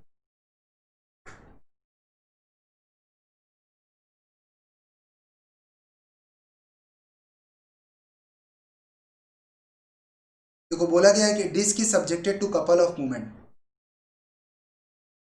इसको हम वर्चुअल वर्क से क्वेश्चन कर सकते हैं। स्प्रिंग के सब क्वेश्चन किससे किया करो सभी लोग? वर्चुअल वर्क से। देखो वर्चुअल वर्क बहुत ही सिंपल सा कॉन्सेप्ट होता है। वर्चुअल वर्क बिल्कुल सिंपल सा कॉन्सेप्ट होता है। हमें डेल यू क्या करना होता है? जीरो करना होता है। नेट जो एनर्जी है वो जीरो के बराबर होगी, वर्क डन जीरो के बराबर होगा। यहाँ पर देखो क्या होगा, यहाँ पर हमारे पास अगर ये ब्लॉक है, ये कोई डिस्क है और डिस्क पे स्प्रिंग फोर्स लग रहा है इधर की तरफ एफ एस। तो मान लो शुरुआत से किसी सर्टेन डिस्टेंस एक्स ए डिस्प्लेस हुआ और यहाँ से हमने एक एलिमेंटल पार्ट मतलब डी एक्स पार्ट हमने आगे की तरफ शिफ्ट किया। उस हिसाब से तुम ये कह सकते हो हमने एक थीटा पार्ट लिया और वहाँ से हम कितना बताओ डी थीटा हम डिस्प्लेस करा रहे हैं। समझ गए?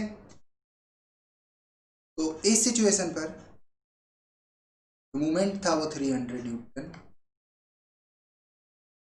अभी क्वेश्चन कैसे सॉल्व करना रहेगा?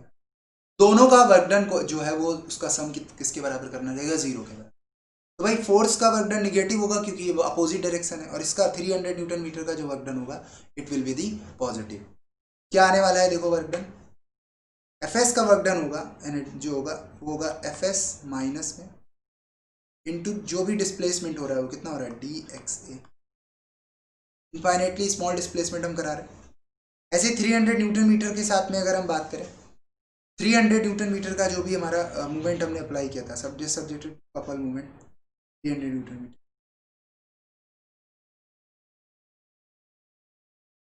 Find out the rotation theta बताना है हमें कि कितना आने वाला है।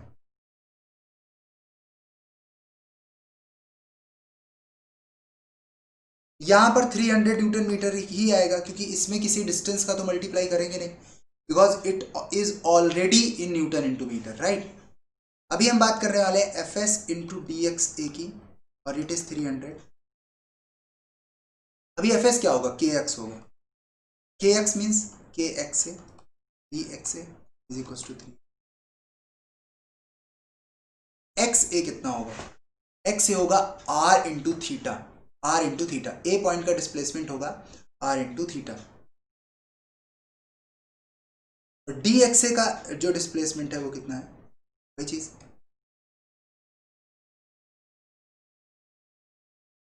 डी एक्स ए होगा आर इंटू डी थीटा।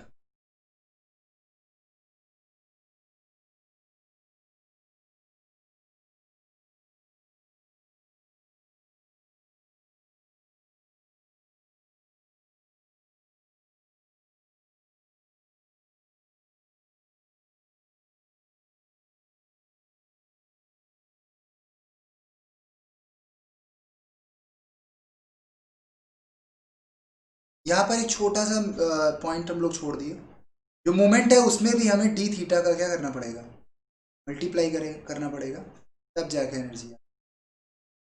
तो ये डी थीटा फिर डी थीटा क्या हो जाएंगे, कैंसिल हो जाएंगे, उससे कुछ दिक्कत नहीं आएगा। थीटा का वैल्यू आ गया 300 डिवाइड 4000 इंटू 0.5,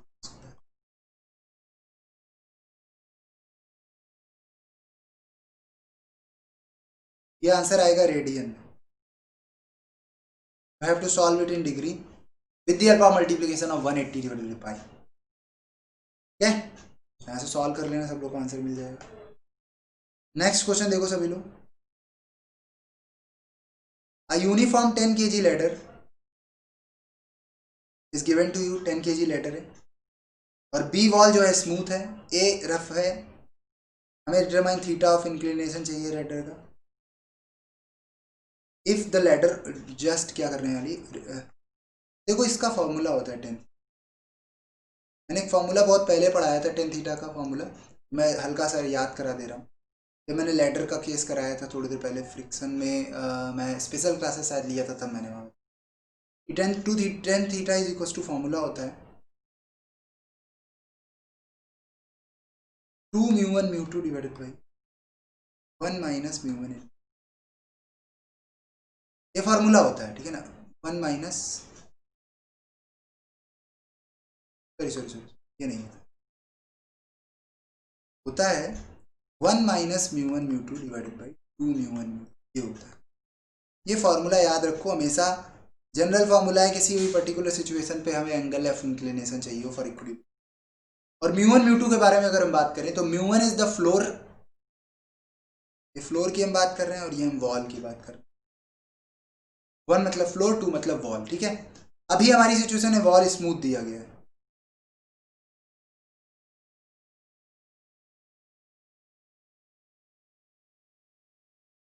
अगर वॉल स्मूथ होगी तो म्यू 2 कितना हो जाएगा, 0 हो जाएगा।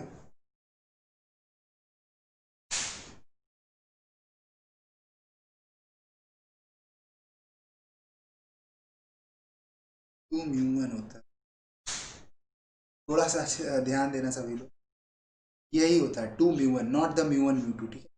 फॉर्मूले में याद रखना इस तरह से। कैसे मैं बोल पा रहा हूँ ये चीज़ें मैं तुम्हें बताता हूँ। देखो जब ये फॉर्मूला इस वजह से बनाया गया है कि जब म्यू 2 0 होता है, मतलब वॉल स्मूथ होती है, तो 1/2 म्यू हमारे लिए फॉर्मूला रहता है, 1/2 म्यू 1। और अगर म्यू 1 0 हो जाता है फिर सीधे सीधे 90 डिग्री का काम। यहाँ से थीटा चाहिए तो क्या करना चाहिए, 1/2 10 इनवर्स 1/2 म्यू 1 की वैल्यू निकाल दो,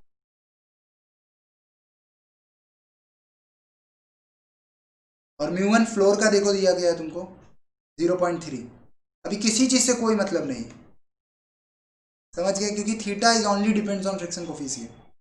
10 इनवर्स क्या करोगे, 1 अब डिवाइडेड बाई 0.6 करो, यहाँ से थीटा तुमको मिल जाएगा।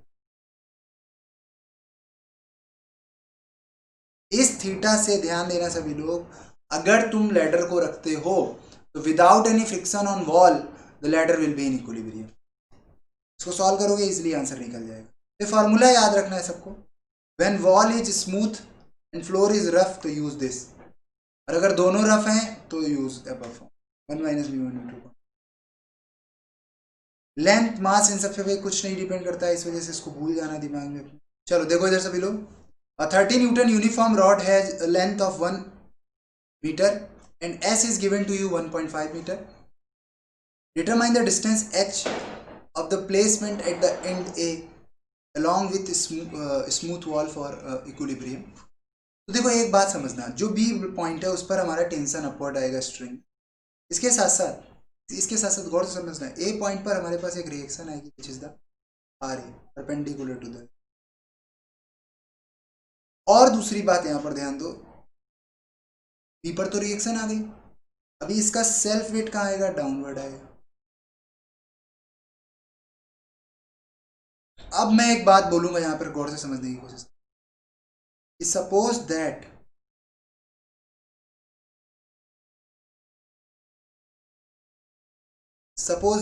ऐसी सिचुएशन की हम बात कर रहे हैं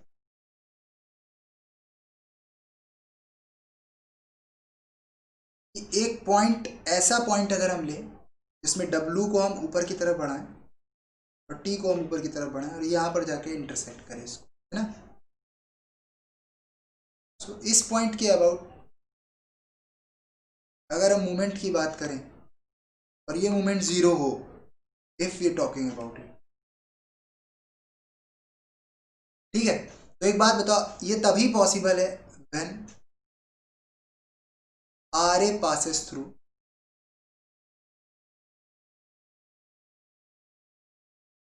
द डी, और ये तभी पॉसिबल है जब डी आर ए डी से पास करे, सभी लोग डी से पास करें, तभी ये चीज पॉसिबल है। और ये तभी पॉसिबल है भी, ध्यान देना मेरी बात को, अगर आर ए इस तरह से पास करेगा तो हमारी ये वाली वैल्यू और ये वाली वैल्यू दोनों क्या हो जाएगी, सेम हो जाएगी, ऊपर वाली हाइट और नीचे वाली हाइट सेम हो जाएगी, क्योंकि आर ए अब ऐसे पॉइंट से पास कर रहा है जो उस स्ट्रिंग का मिड पॉइंट है, ठीक है ना। तो बड़े आसानी से हम यहाँ से क्या कर सकते हैं, क्वेश्चन को सॉल्व कर सकते हैं। भाई एच, एल और एस में रिलेशन निकाल लो, वहां से एच की वैल्यू निकाल सकते हो इन टर्म्स ऑफ एल और एस, ठीक है ना। तो रिलेशन निकालना बहुत ईजी है, अगर हम दो ट्राइंगल्स का यूज करें, एक दो ट्राइंगल्स का यूज करें, ये वाला ट्राइंगल जैसे ले लो,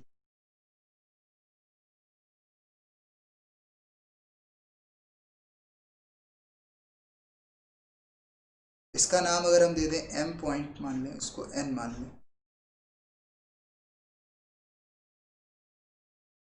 बस एस की वैल्यू दी गई है कि ये वाला जो वैल्यू है वो 1.5 है और जो एल है वो 1 मीटर है, ये तुम्हें बस इतना, ये एल पूरी दी गई है 1 मीटर, ये 1 मीटर।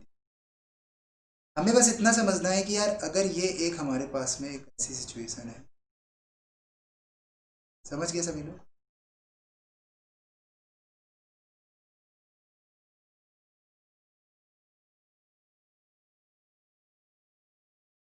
ये हाइट अगर एच है, सो मैंने ये बोला है that height is also the H and that particular situation is S.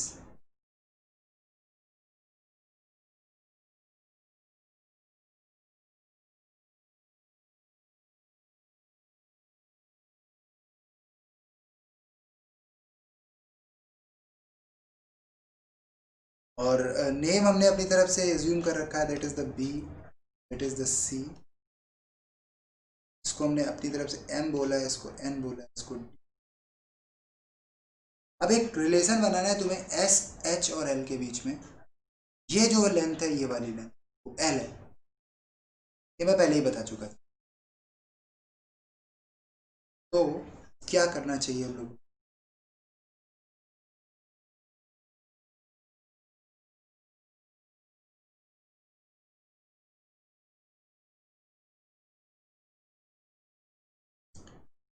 सभी लोग बताएं क्या करा जाए।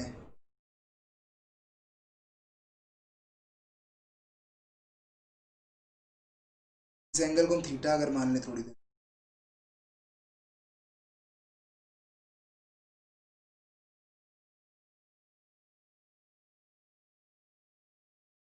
ऊपर वाला जो ट्रायंगल होगा,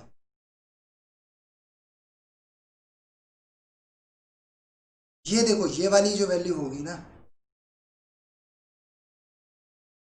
L/2 cos थीटा होगी, और ये वाली वैल्यू भी क्या होगी, L/2 cos थीटा ही होगी, दोनों L/2 cos theta, L/2 cos theta होंगे, ठीक है। और हाइट सेम है सबका।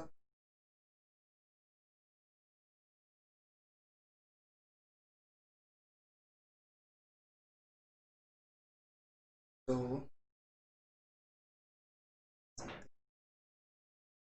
एक बड़ा ट्रायंगल लोगे अगर तुम, तो बड़े ट्रायंगल के हिसाब से 2h² plus L by L cos theta square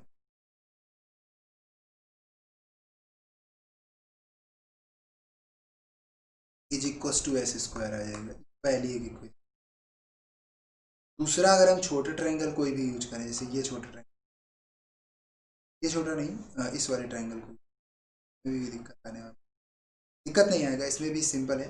h² plus l/2 का कॉस थीटा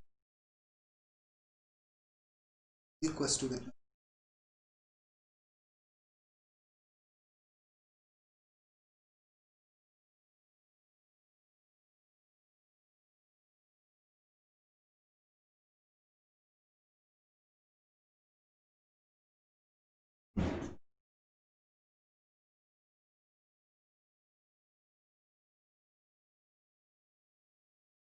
एक तरह से देखा जाए तो ऊपर वाली इक्वेशन से रिलेशन तो बन रहा है, थीटा नहीं पता, थीटा नहीं पता होगा, काम नहीं बन। वैसे थीटा को चाहे तो हम लोग निकाल सकते हैं, थीटा को चाहे तो हम कैसे निकाल सकते हैं? साइन थीटा अगर हम लोग लिख दें, परपेंडिकुलर डिवाइडेड बाई एल आ जाएगा, h/l होगा हमारा थीटा। ये तो क्लियर हो गया होगा, सही है। यहाँ से थीटा आ गया h और l की हेल्प से, साइन थीटा की जगह हम यहाँ पर अगर वैल्यू, है ना, हमें जो पूछा गया है पेपर में, पूछा गया है कि h की वैल्यू क्या होगी, s दिया गया है, l दिया गया है। कॉस स्क्वायर थीटा की जगह तुम क्या लिख सकते हो, इसको थोड़ा सा और simplify, 2h² plus l² cos square theta equal to s square. इसको और सिंप्लीफाई करोगे तो 2h² प्लस l² ब्रैकेट में 1 minus sine square is equal to s square आ जाएगा। और साइन स्क्वायर थीटा की जगह तुम वैल्यू पुट कर सकते हो h² अपॉन l²।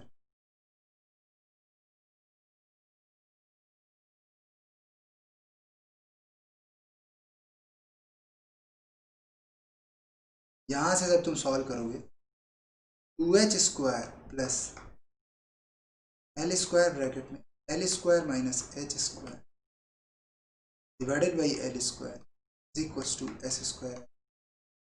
और यहाँ से आंसर आया h² l² आ गया। यही चीज़ मैं निकालने की कोशिश कर रहा था, बहुत देर से ट्राई कर रहा था।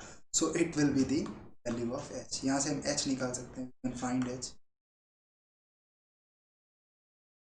ठीक है, तो एक ट्रिग्नोमेट्री का एक बेसिक मैथमेटिक्स है जिसको लगा के हमें h निकालना था। आई होप सबको समझ में आ गया होगा। कॉन्सेप्ट दो लगने थे यहाँ पर, एक आर ए उसी सेंटर पॉइंट से जाएगा, और ट्रायंगल का कॉन्सेप्ट लगा के हमने यहाँ पर एच और एल और एस के बीच में रिलेशन निकाल दिया। एस और एल पेपर में दिए गए, हमें एच की वैल्यू पता चल जाएगी। ठीक है, नेक्स्ट क्वेश्चन देखते हैं।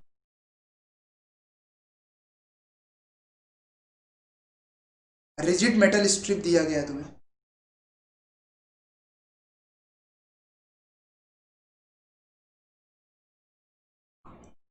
देखो रिजिड मेटल स्ट्रिप जो दी गई है वो तुमको दी गई है, और बोला गया है इनफ्लेक्सिबल वेट है, इलेक्ट्रोमैग्नेटिक स्विच की तरह वर्क करता है, मैक्सिमम स्टिफनेस पूछ रहा है स्प्रिंग का कितना रखा जाए, और F is given to you. तो कैसे सॉल्व होगा? तो बहुत ही सरल क्वेश्चन है यार ये। अभी देखो इसमें, जब तुम इसको टच करा दोगे यहाँ पर,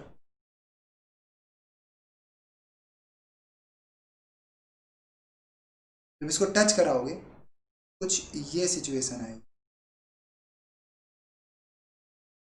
ये सिचुएशन आएगी, ये ऊपर की तरफ एक्सटेंड हो जाएगा, जैसे कि मान लो वाई ए, ये नीचे की तरफ एक्सटेंड हो जाएगा वाई बी, और ये स्विच कांटेक्ट में आ जाएगा 10 इस फोर्स की वजह से 10 mm का। अगर हम ये डिस्टेंस x मान लेते हैं, that will be distance which is given to you, that will be what, that distance is what 50 minus, right. तो इसकी भी इतनी कोई ज़रूरत है नहीं। अभी देखो यहाँ से बहुत आसानी से आंसर आता है। सबसे पहले इस तरह का ट्रायंगल कॉन्सेप्ट देखो, ये एक लाइन है हमारी, देखिए लाइन यहाँ से दो ट्रायंगल साफ साफ दिख रहे हैं, तीन ट्रायंगल एक्चुअली दिख रहे हैं, ये दो छोटा वाला ट्रायंगल। पहले छोटे छोटे ट्रायंगल के लिए देखो हम लिख सकते हैं Y A divided by x is equal to Y B divided by 50 minus x, right. तो यहाँ से क्या हो गया, वाई ए इंटू 50, वाई और वाई बी के बीच में एक्स और 50 माइनस एक्स के बीच का एक रिलेशन होगा जो हमें पता करना है ना। कोई नहीं, इजीली हम लोग सॉल्व कर पाएंगे, इतना सिचुएशन आना चाहिए। ट्रायंगल के लिए अगर हम बड़े वाले ट्रायंगल की बात करें, बड़ा वाला ट्रायंगल छोटा वाला ट्रायंगल अगर ले लें, वहाँ से भी हम एक्स की बात कर सकते हैं, because whenever you take this triangle, तो इसको हम बोलने वाले क्या है बताओ, टेन तो हमें पता है वाई डिफ्लेक्शन है वहाँ का, जो बड़ी वैल्यू होगी वो कितनी होगी, 50 प्लस 50 माइनस एक्स, राइट। तो 100 माइनस एक्स हो गया is equals to Y B divided by minus x. एक यहाँ से हमें x की वैल्यू मिल जाएगी इन टर्म्स ऑफ y, कितना होगा 500 माइनस का 10x इज इक्वल टू 100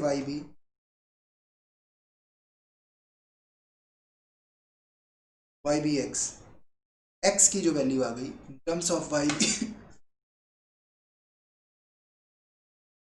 वो यहाँ से हमें मिलेगा, ठीक है ना।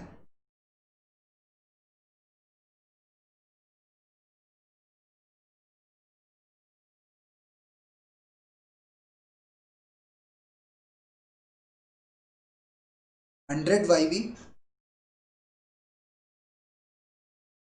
Minus 500 divided by Y B minus 10, ये वैल्यू ऑफ x है एक्चुअली। हमें ज़रूरी क्या है, हमें ज़रूरी क्या है, देखो इधर हम लोग थोड़ा सा यहाँ पर दिमाग लगाएंगे पहले तो।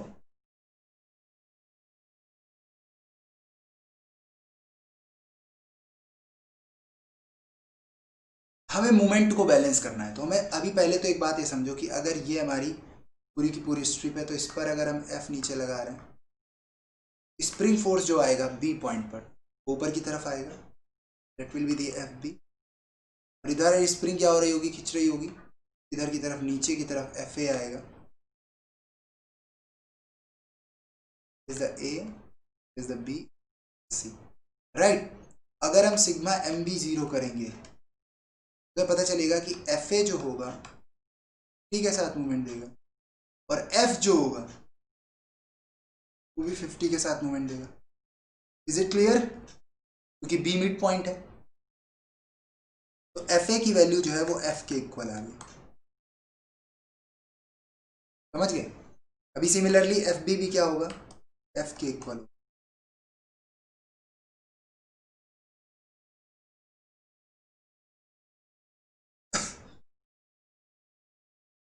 हमसे पहला क्या पूछा गया था, जरा देखते हैं क्वेश्चन में, determine the maximum stiffness, F दिया गया है तुमको। तो भाई एक चीज ध्यान दो, एफ ए जो है वो एफ क्या है, के इंटू वाई है, और ये K into and F is given to you, के पूछा जा रहा है, तो के इस रिलेशन से निकालना चाहोगे तो भी तुम्हारे पास है एफ अपॉन वाई है, यहाँ से भी के निकल जाएगा और के यहाँ से भी निकल जाएगा, क्योंकि स्प्रिंग तो वही वाली बात है। तो वाई ए और वाई बी में से कुछ भी हमें अगर पता हो तो हम इजीली आंसर निकाल सकते हैं। तो अगर x का वैल्यू ये होगा, बट x आ रहा है यहाँ पर, हमें थोड़ा सा दिमाग लगाना है, और y और yb की वैल्यू परफेक्ट निकालनी है, समझ गए कि नहीं। परफेक्ट वैल्यू अगर हम y और yb की निकाल लेंगे तो इजीली सॉल्व कर सकते हैं। अच्छा एक बात बताओ, एफ ए और एफ का जो सम होगा वह एफ बी के बराबर होना चाहिए, और ये कैसे पॉसिबल है, देखो सभी लोग कि एफ ए एफ बी तो F F equal, how is it possible. कि दोनों में स्प्रिंग फोर्स सेम आएगा। बी के अबाउट जब तुम मूवमेंट लोगे तो दोनों सेम डायरेक्शन में मूवमेंट,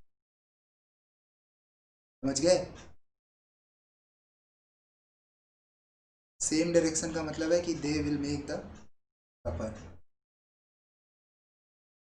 एफ ए इधर घुमाएगा, एफ एफ इधर घुमाएगा, एफ ए इधर घुमाएगा, तो एफ और एफ ए का तो मूवमेंट सही आ रहा है, एफ ए एफ है। और एफ बी जो होगा, पर यहाँ पर थोड़ा सा डिस्टेंस, थोड़ा सा प्रॉब्लम है। देखो वर्टिकल फोर्स अगर तुम बैलेंस करोगे तो एफ बी जो होगा वो एफ ए और एफ के सम के बराबर होगा। इसका मतलब है 2F होगा। मतलब बी फोर्स में सेकेंड 2 टाइम्स क्या आएगा बताओ, फोर्स आएगा।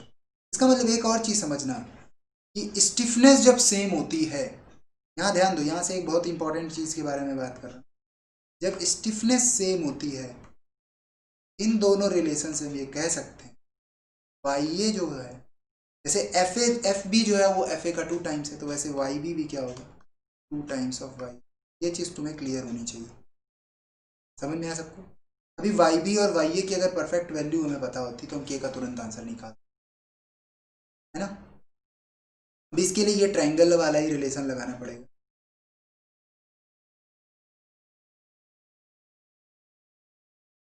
बताओ कैसे किया जाए, वाई बे और वाई बी की वैल्यू कैसे निकाली जाए।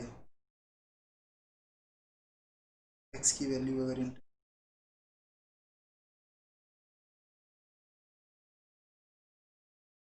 एक रिलेशन हमारे पास यही वाला है, Y A divided by x is equal to Y B divided by 50 minus, इससे फ़ायदा क्या होगा, 2 वाई ए हो जाएगा, 50 माइनस एक्स इक्वल टू 2 आ जाएगा, 2x आ जाएगा। 3x इज इक्वल टू कितना, x इज इक्वल टू कितना, मतलब x की वैल्यू तो पता चल गई कि 50 का जो 1/3 डिस्टेंस होगा वहां पर ये पॉइंट आने वाला यहाँ से डायरेक्टली वाई बी की वैल्यू निकल जाएगी। समझ गए? डायरेक्टली वाई बी की वैल्यू निकल जाएगी,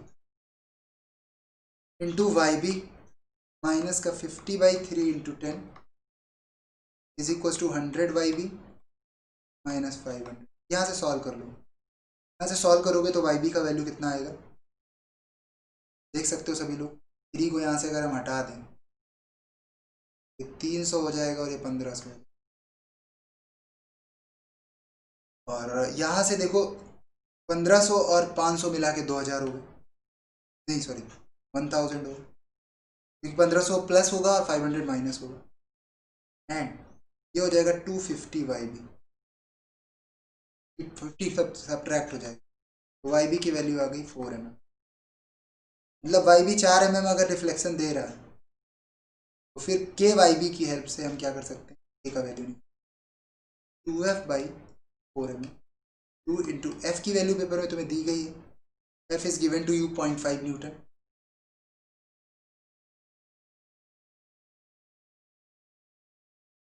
डिवाइडेड बाई 1/4 न्यूटन पर मीटर आ जाएगा।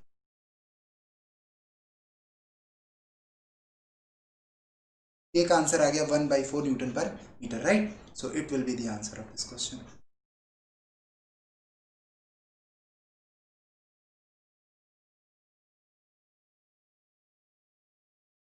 ठीक है, अगला क्वेश्चन देखते हैं।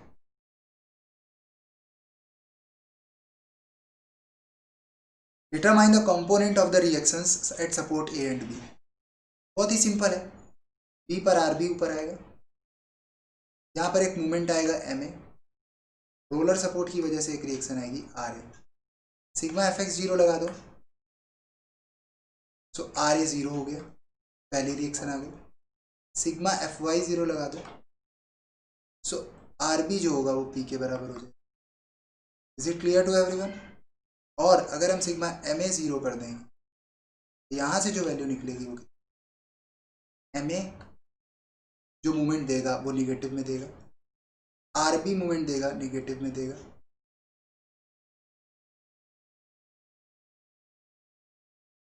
और पी जो मूवमेंट देगा वो पॉजिटिव। तो यहाँ से हम आर भी जानते हैं चूंकि वो पी के इक्वल है, तो पी इंटू एल और P minus P into L by two. तो देखा जाए इस हिसाब से तो हमारे पास जो मोमेंट आएगा वो माइनस का M A is equal to P into L negative में और प्लस में पी एल बाई टू, तो जो वैल्यू आएगी वो माइनस है P L by two zero, right. यहाँ से हमारे पास एक बात पता चली कि एम ए जो होगा वो पी एल बाई टू होगा, बट एंटी क्लॉकवाइज ना होगा, ऐसा होगा। It will be answer. Finally, we have covered the 20 question in this series. Next 30 will be the part of dynamics. तो 20 क्वेश्चन हमने स्टैटिक कवर किया और next 30 question we will cover from the dynamics. तो तब तक के लिए जुड़े रहें अनअकैडमी के साथ और अच्छे से एंजॉय करें अपने फेस्टिवल को।